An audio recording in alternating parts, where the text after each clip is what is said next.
Assalomu alaykum barchaga. Sizlar bilan Aymetim kardiologiya kursi va bugungi mavzuyimiz miokardit. Videoni ko'rishdan oldin bizning Instagram, YouTube hamda Telegram sahifalarimizga obuna bo'ling. Demak, miokardit haqida bugun barchasini ko'rib chiqishga harakat qilamiz. Etiopatogenez, klassifikatsiya, klinik belgilari, diagnostika, davolash, asoratlari haqida gaplashib o'tamiz. Demak, miokardit. O'zi miokardit nima? Miokard it. Demak, miokardning yallig'lanishi. Demak, miokardning yallig'lanishi bizda ikki xil bo'lishi mumkin. O'zi miokard demak bilasizlar bu katta joy. Ya'ni butun yurak bo'lsa, yurakda hamma qismida demak miokard bor. Demak 3 ta qavatdan iborat bo'lsa, bu o'rta qavati miokard hisoblanadi. Endi mana shu miokardda aynan bitta joyi zararlanyaptimi? Ya'ni o'choqli zararlanishlar bormi yoki diffuz hamma joy miokardda diffuz zararlanishi mumkinmi? Shunaqa. Ya'ni miokardit nima desak, miokardning o'choqli yoki diffuz yallig'lanishi bu miokardit bo'ldi. Va bu bilasizlar endi o'choqlimi yoki diffuzmi ikkalasi ham demak bemorlarda qanaqadir patologiyalarga olib keladi. Gemodinamik o'zgarishlarga yoki yurakda ritmik o'zgarishlarga yoki yurakda sistolik disfunksiyalarga olib kelishi mumkin yoki og'riqlarga olib kelishi mumkin. Shunday.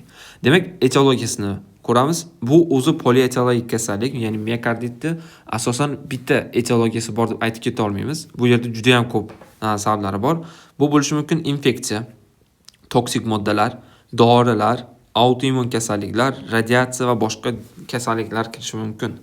Demak, infeksiyalarda nimalar bo'ladi? Infeksiyalarda qanday qilib miokard zararlanadi degan savol bo'lishi mumkin. Miokardning zararlanishi bu yerda 3 xil mexanizmda bo'ladi. Birinchisi atipik yo tipik kardiometitlarga kirish orqali. Kiradi, misol uchun viruslar shunaqa qiladi. Kardiometitlar ichiga kirib oladi, ular ko'payib va chiqib ketayotganda kardiometit yorilib ketadi. Ya'ni kardiometitda ichidagi narsalarni yeb nima qiladi? O'ziga strukturalarni hosil qilib olib, keyin hammasi chiqib ketayotganda kardiometit o'ladi. Shunday qilish mumkin yoki kardiotoksik moddalar chiqarishi orqali. Kardiotoksik moddalar qayerda chiqarishi orqali? Misol uchun bitta boshqa organda joylashib, qonga chiqarib yuborsa, qondan miokardga kelishi mumkin. Yoki mana shu yurakda o'ziga qandaydir demak infeksiya o'tirib olib, miokardni o'zidayoq nima qilishi mumkin? O'sha toksik moddalarni chiqarib yuborishi mumkin bo'ladi. U toksik moddalar miokardni zararlaydi keyin. Va yoki immunopatologik bo'lishi mumkin. Immunopatologik deganda yo aktiv immun jarayonlar hisobiga, ya'ni infeksiya miokardga tushdi. Misol uchun mana bu yurak desak, yurakka demak infeksiya tushgandan keyin endi mana shu infeksiya bilan kurashaman deb immun hujayralarimiz nima qilib qo'yadi? Kardiometitlarimizni ham, infeksiyani ham zararlab qo'yadi. Chunki yallig'lanish o'chog'i bo'lgani uchun. Ya'ni bu normal immunitet ishlayapti. Lekin ba'zi holatlarda shunday bo'lishi mumkinki, mana bu infeksiyalar miokardga tushgandan keyin miokardni nima qiladi? Miokardda antigenlarni o'zgartirishi mumkin yoki bu umuman nimadir qilib immun tizimni mana shu immun tizimni demak nima qiladi? Miokardga gijgijlab qo'yadi. Miokard yaxshi emas deydi. Ya'ni miokardni keyin immun tizim nima qiladi? Zararlaydi. Buni autoimmun deymiz endi. Tushunli-ya? Demak, ikki xil bo'lishi mumkin ekan. Endi bitta ko'rib chiqamiz. Kimlar bo'lishi mumkin? Viruslardan asosan koksaki B virusi, gripp virusi, OIV va poliomiyelit virusi, gepatit C viruslari. Bundan tashqari bizda prostoy herpes 6 demak va virus Epstein-Barr virusi. Xo'p, mana shular bo'lishi mumkin. Bakteriyalardan difteriya, streptokoklar, stafilokok, pnevmokoklar va demak Haemophilus influenza, ya'ni gemofil tayoqchalari va Mycobacterium tuberculosis mana shular kirishi mumkin. Xo'p, zamburug'lardan Coccidiomycosis, Candidos va boshqalar.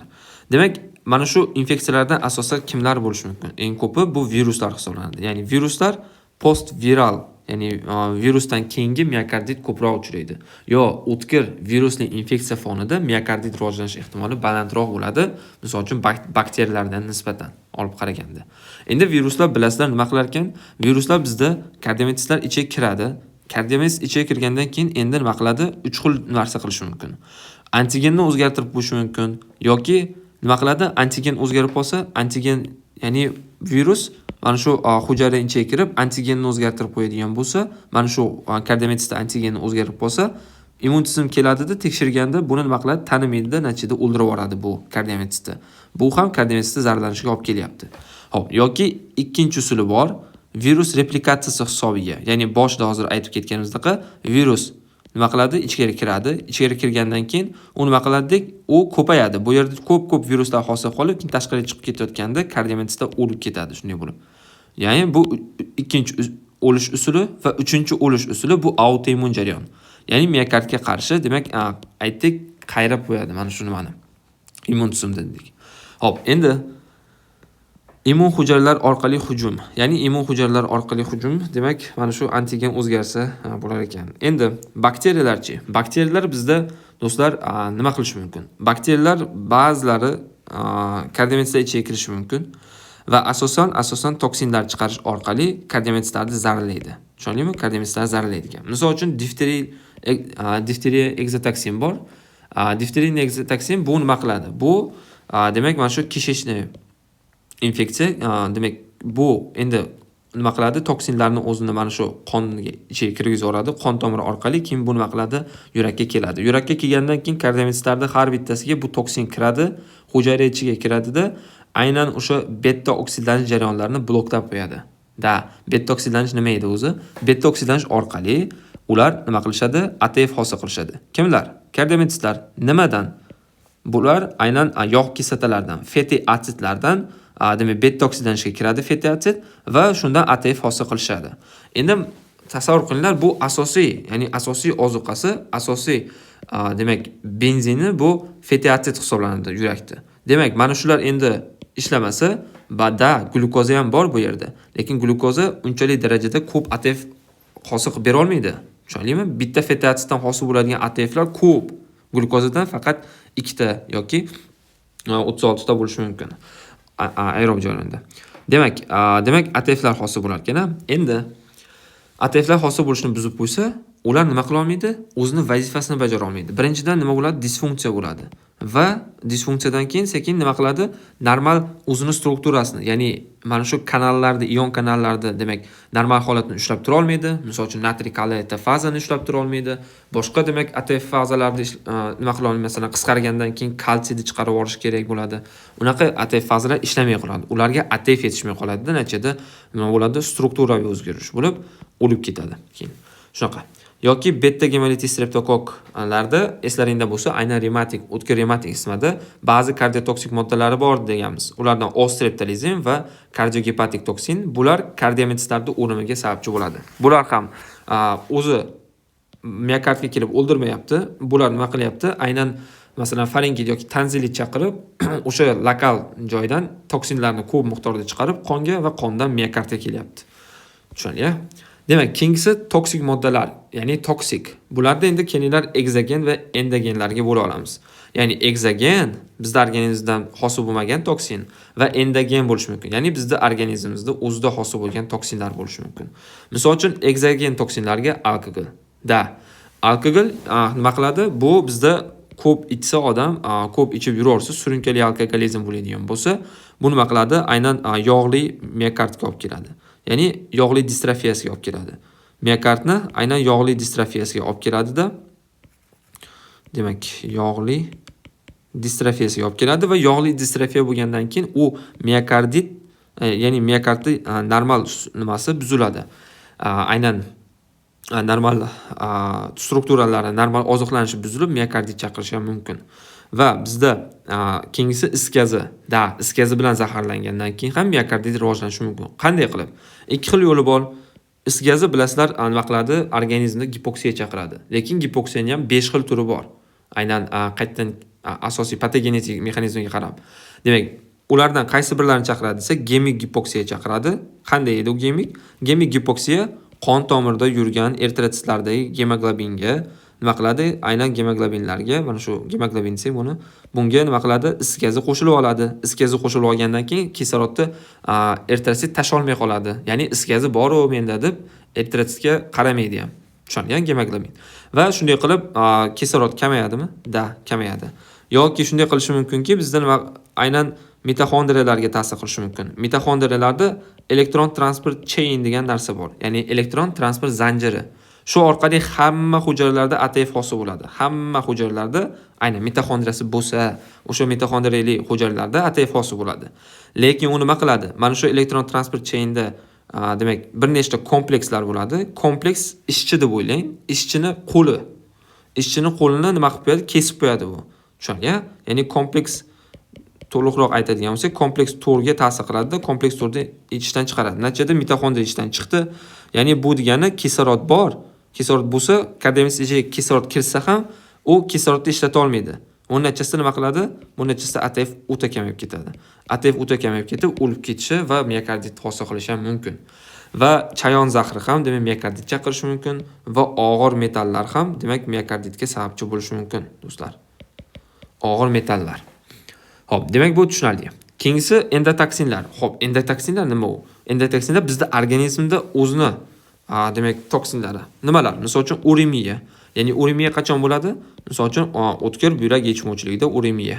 Umuman aytganda buyrak yetishmovchiligi kuzatilganda uremiya kuzatiladi. Ya'ni qoldiq azot mahsulotlari ko'payib ketib, ba'zi to'qimalarga borib, nima qilish mumkin? To'qimalarni aynan depolanib, u yerda demak yallig'lanish chaqirish mumkin. Ya'ni hujayra ichiga kirib toksik. Bu uremiyada aynan o'sha azot mahsulotlari, azot qoldiqlari bular toksik hisoblanadi hujayra uchun. Shuning uchun buni buyrak orqali chiqarib olish kerak edi. Lekin buyrak ishlamayapti. Shuning hisobiga bular miokardga yoki misol uchun perikardga ham borib, perikardit yoki miokardga o'tirib miokardit chaqirish mumkin va hokazo. Yoki kuyishlar. Kuyishda massiv kuyishlar bo'ladigan bo'lsa, do'stlar, aynan nima bo'ladi? Massiv kuyishlarda aynan qonga o'ta ko'p darajada, o'ta ko'p miqdorda hujayralarda o'liklari, hujayraning ichidagi narsalari hamma mana shu yerda demak u yerga bakteriya tushib qolishi mumkin. Mana aytganda asosiy narsa hujayralarning ichidagi narsalari, membranasidan hosil bo'lgan demak qoldiqlar hammalari nima qiladi? Qonga so'riladi. Ya'ni u yerda o'zi qonda o'tkazuvchanligi ortib ketgan, qonga so'rilishi juda ham yuqori bo'ladi. Endi qonga so'rilgandan keyin bu narsa nima qilishi mumkin? Miokardga kelib zararlab qo'yishi mumkin. Miokardga ko'p bunaqa toksik moddalar miokardda zararlab qo'yishi mumkin. Do'stlar, hujayrani ichidagi narsa hujayra uchun yomon. Tushunarli, a? Eslab qolinglar buni. Demak, toksikoz bo'lishi mumkin. Ya'ni o'sha nimalarda homilador ayollarda toksikoz ham demak bunda o'sha toksinlar ko'payib ketib miokarditni chaqirish mumkin. Keyingisi dorilar. Dorilarga ya'ni qanaqa bo'ladi? Ma'lum dorilarga gipersezuvchanlik bo'lsa, ya'ni aynan miokardga spetsifik bo'lsa, ya'ni mana bu sitostatik, antibiotiklar yoki tuberkulozga qarshi dorilar bizda nima qilishi mumkin? Aynan miokardga spetsifik, ya'ni miokardga misol uchun o'tirib olishi mumkin. Miokardni membranasidagi antigenga birikib olishi mumkin. Natijada yot antigen paydo bo'lib, unga nisbatan autoimmun jarayon paydo bo'lishi mumkin. Shuni hisobiga bo'lishi mumkin. Yoki allergiya, ya'ni umumiy allergiya bersa ham bizda gipereozinofilik sindrom paydo bo'ladi. To'g'rimi? Gipereozinofilik demak sindrom bo'ladi. Ya'ni gipereozinofiliya bo'ladi. Umuman aytganda eozinofilni miokardit kelib chiqadi. Ya'ni eozinofillar nima qiladi? Miokardga o'tirib aynan eozinofilik miokardit chaqiradi. Ya'ni eozinofillar o'sha yerga o'tiradi, miokardni zararlashni boshlaydi. Yoki bularning ichiga yana vaksinatsiya ham qilishimiz mumkin. Post vaksinal miokardit bo'lishi mumkin. Vaksinatsiya. Tushunarli? Ya'ni vaksinadan keyingi miokardit rivojlanishi mumkin. Keyingisi radiatsiya. Radiatsiya nima bu? Radiatsiyada demak bilasizlar nur. Ya'ni radiatsion nur qachon ishlatiladi? Qachon bizda miokarditga chaqirish mumkin? Ko'p holatlarda bu aynan mana shu yurak atrofidagi, ya'ni ko'krak qafasidagi qaysidir organda o'sma bor yoki yurakda o'zida misol uchun endokardida o'sma bo'lishi mumkin. Yoki aynan plevrada aytaylik mezotelioma o'smalari. Umuman aytganda mana shu yurak sohalarida qanaqadir o'sma bormi? Ularga nisbatan nur terapiyasi o'tkazilyaptimi? Yurak qayerda turibdi? O'shalarda oldida turibdi. Demak, mana shulardan endi nur o'tkazilsa, mana shu yurakka ham ta'sir qiladi, natijada miokardni ham zararlab qo'yishi mumkin. Qanday zararlaydi? Radiatsion nur bizda mana shu miokardda kardiometistlar, qaysi hujayra bo'lmasin, o'sha hujayralarda strukturasini o'zgartirib yuborishi mumkin. Tushunarli, do'stlar? Va shuni hisobiga o'ldirib tashlaydi. Va keyingisi autoimmun kasalliklar bo'lishi mumkin.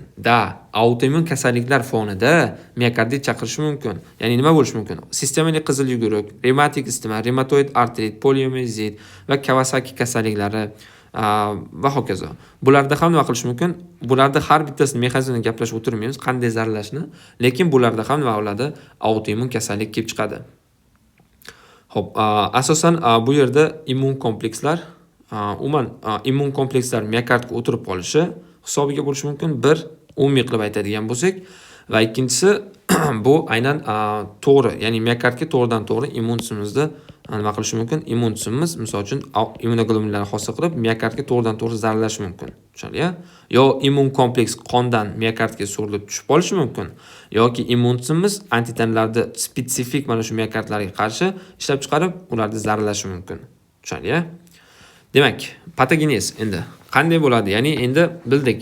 Miokardda qanday zararlanishini bildik. Xo'p, etiologik omillar miokardni zararlaydi ekan va natijada miokardda o'zgarishlar bo'lar ekan. Immun hujayralar infiltratsiyasi, kardiometlar nekrozi, stroma shishi bo'ladi. Ya'ni yallig'lanish bo'lgandan keyin shish bo'ladi. Fibroz to'qima rivojlanishi, agar surunkali bo'lsa, fibroz to'qimaga o'tib ketadi deyilyapti. Endi buni hisobiga nima bo'ladi endi? Ya'ni, xo'p, miokardit bo'lsa nima bo'libdi? Xo'p, ko'ramiz. Agar miokardit bo'lsa, atipik kardiometlar zararlansa bizda nima bo'ladi? Buni hisobiga ektopik o'choqlar paydo bo'ladi. Ya'ni tasavvur qilinglar, bizda nima bor? Bizda aynan o'tkazuvchi tizim bor. Ya'ni kardiometlar bor. Ya'ni atipik kardiometlar bor. Tipik kardiometlar ularning vazifasi qisqarish. Atipiklarchi ularning vazifasi impuls hosil qilish va impulsni o'tkazish. Endi mana shu atipik kardiometlar zararlanib qoladigan bo'lsa, buni hisobiga ektopik o'choqlar rivojlanadi. Ya'ni misol uchun diffuzda yoki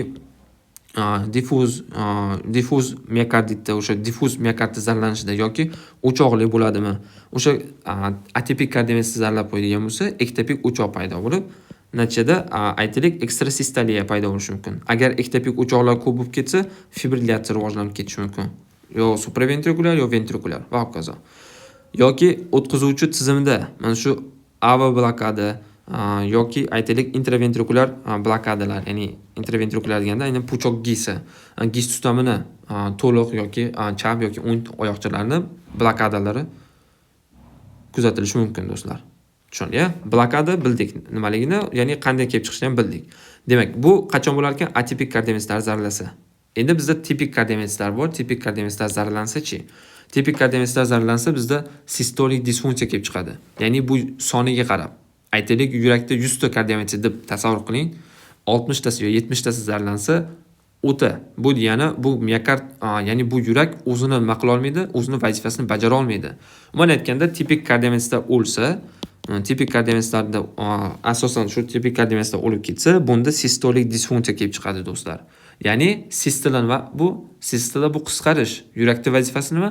Qisqarish. Buni kim amalga oshiradi? Tipik kardiometsit. Tipik kardiometsit kam bo'lsa, yurakda qisqarish kamayadi. Bu degani sistolik disfunksiya deyishimiz mumkin. Ya'ni qisqaruvchanlik kamayib ketadi. Va keyingi narsa bu miokard stromasida o'zgarishlari. Miokard stromasidagi o'zgarishlar. Ya'ni miokard stromasi, ya'ni miokardda o'sha ekstrasellyular matriksda qanaqadir o'zgarish bo'lishi mumkin deyilyapti. Masalan, shish, fibrozlar rivojlansa, aytaylik, surunkali miokardit bo'lib ketadigan bo'lsa, shish, fibrozlar kuzatilib, stromada nima qilish mumkin?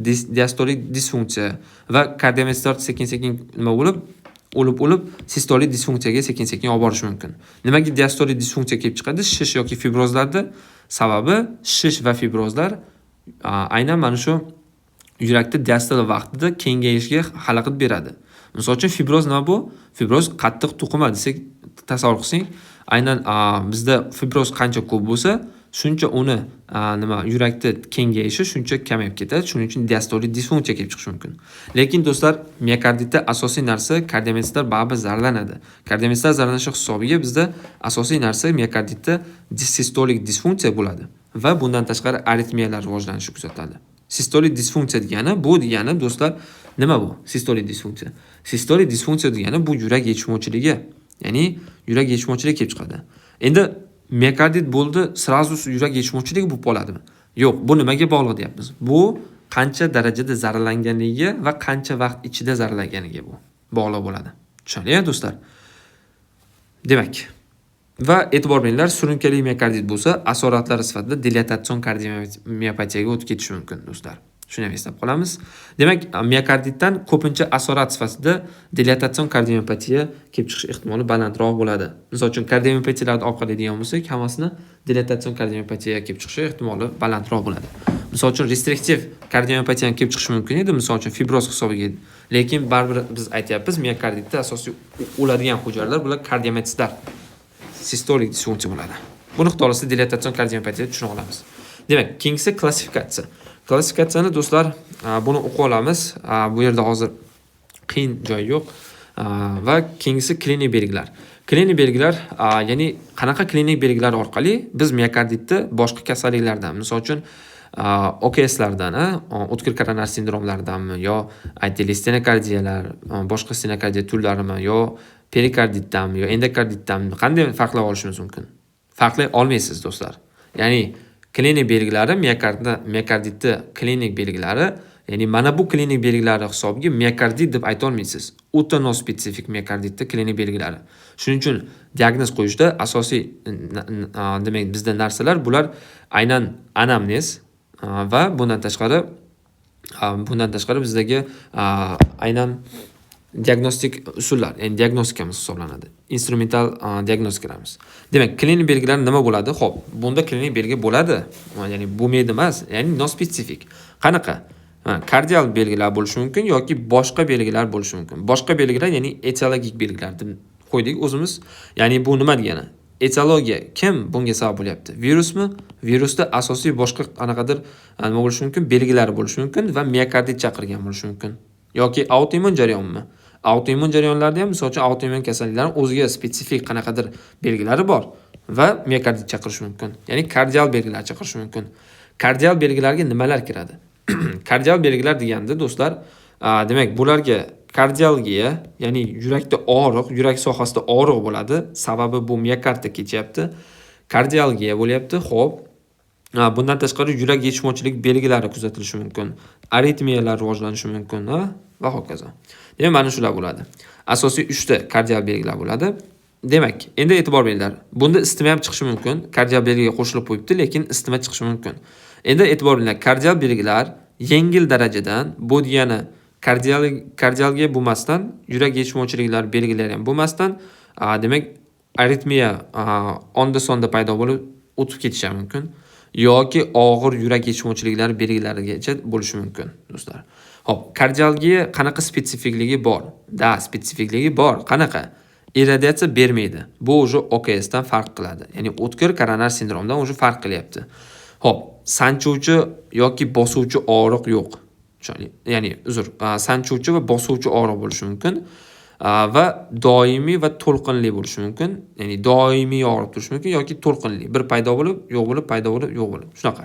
Ya'ni doimiy bo'lar ekan, ya'ni 15-20 minut, 30 minut emas, doimiy, demak, qanaqa sanchuvchi yoki bosuvchi og'riq irradiatsiya bermayotgan, faqat qayerda? Faqat o'sha yurak sohasida, ya'ni aynan chap tomonda desak bo'ladi.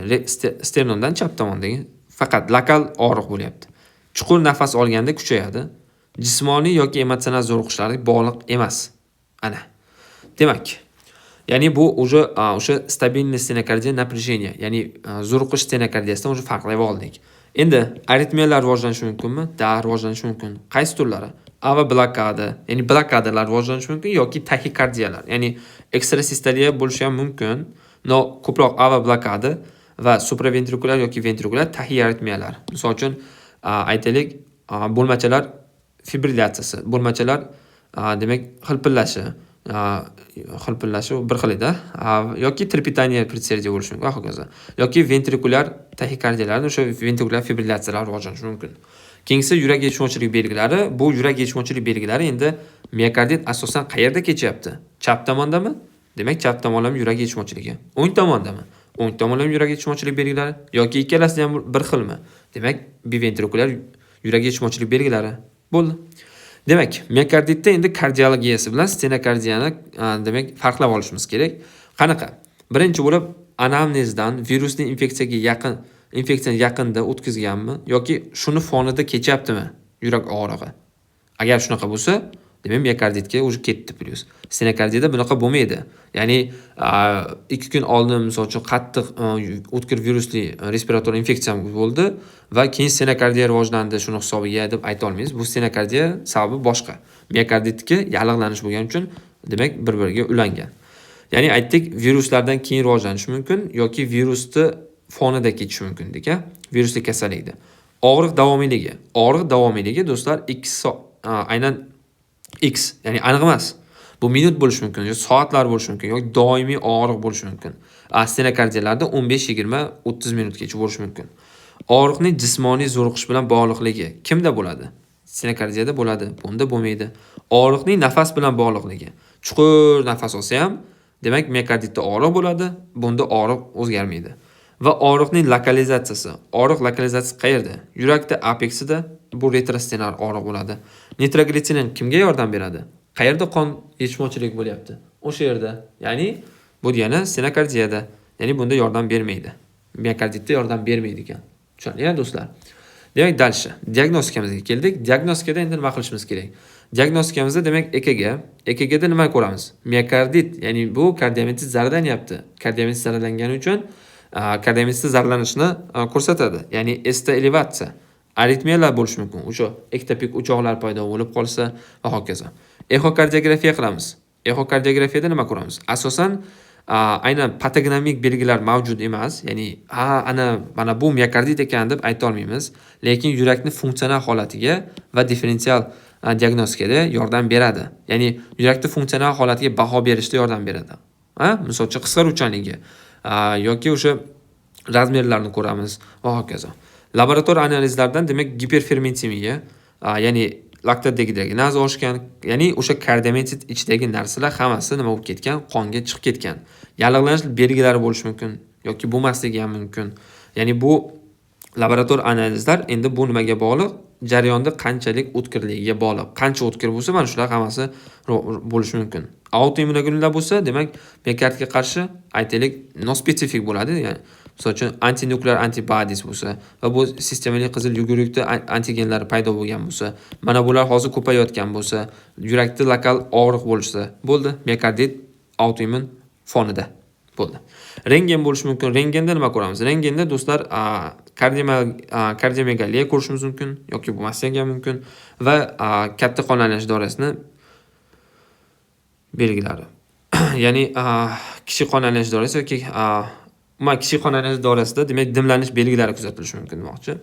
Xo'p, keyingisi yurak MRTsi. Mana MRT o'sha spetsifik yondashilyapti, ya'ni miokarditda MRT yordam beradi. Aynan kontrast bilan nima qilish, kontrast to'planishi hisobiga o'sha yerda yallig'lanish joyida o'sha o'tkazuvchanlik yuqori bo'lgani uchun kontrast to'planadi va bu sizga demak aynan yallig'lanish qayerda, qancha darajada, qayerda bo'layotganini aytib beradi.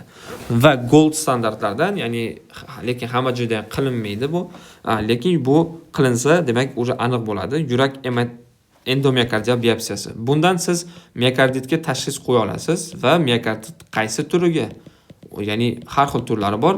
Xudo xolasa yana bu klassifikatsiyasini keng yoritilgani keyingi darsga yana ko'rib chiqamiz. Mana shu qaysi turligini ham bilib olishingiz mumkin va qay darajada o'tkirmi yoki qanaqa bo'layotganini jarayonda. Davolashda nima qilamiz? Davolashda demak yurakka yordam beramiz. Yurakka qanday yordam beramiz? Yurakda qisqaruvchanligini oshirishimiz mumkin. Glikozidlar, metabolik dorilar berishimiz mumkin. Nimadir allergiya chaqiryaptimi? Allergiyaga qarshi. Eozinofil ko'pmi? Misol uchun parazitar kasalliklarda ichaklardagi o'sha parazitar kasalliklar qurt-purt tushib qolgan bo'lsa ham, uning natijasida eozinofil ko'payib ketsa, miokardda eozinofillar zararlab qo'yishi mumkin. Shunaqa ham bo'lishi mumkin. O'tkir bo'lishi mumkin bu narsa.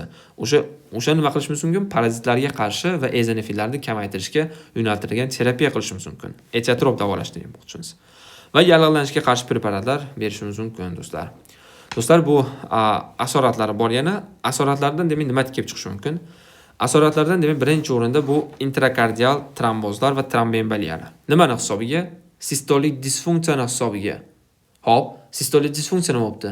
Sistolik disfunksiya bo'lsa, do'stlar, aynan bizda nima rivojlanishi mumkin?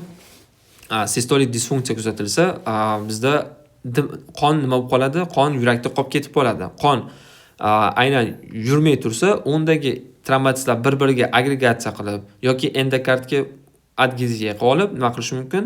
Ya'ni qon stazmi kuzatilsa, ya'ni yurakda juda stazm bo'lib ketmaydi, lekin shunaqa ko'p bitta joyda tromboslar yig'ilib qoladigan bo'lsa, buni hisobiga tromboz rivojlanadi va bitta yaxshi qisqarganda o'sha trombni otib yuborish mumkin, yo katta qon aylanish doirasiga, yo kichik qon aylanish doirasiga.